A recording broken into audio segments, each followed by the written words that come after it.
গতকাল ছিল অঘ্রাণ মাসের সংক্রান্তির দিন, তাই নবান্ন বানানোর জন্য আমি একটু দুধটাকে ভালো করে ফুটিয়ে নিচ্ছি। আর অল্প অল্প করে ফোটানো দুধের মধ্যে মানে হাফ চামচ করে করে চাল গুঁড়ি দিয়ে, মোট 3 চামচ চাল গুঁড়ি দিয়েছিলাম, দিয়ে ভালো করে হুইস্ক দিয়ে নাড়িয়ে চাড়িয়ে মানে ফেটিয়ে নিয়ে যাতে দলা পাকিয়ে না যায় এবং টেক্সচারটা যাতে গাঢ় হয়, ক্রিমি হয়, তার জন্য শেষকালে নামানোর আগে 2-3টে ছোটো এলাচকে থেঁতো করে দিয়ে দিয়েছিলাম। ঠিক আমার দিদা এটা করতেন এইভাবেই।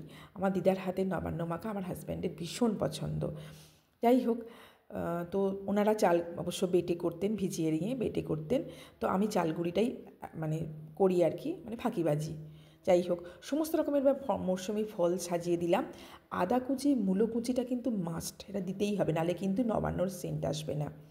তো যাই হোক, সমস্ত রকমের ফল দিয়ে সাজিয়ে তারপরে ঘন করা দুধটাকে দিয়ে দিলাম।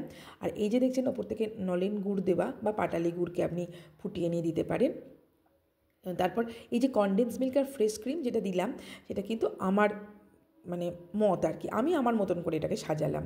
এবার সব শেষে একটুখানি খেজুরের গুড় ছড়িয়ে দিলাম, দেখতেও ভালো লাগবে।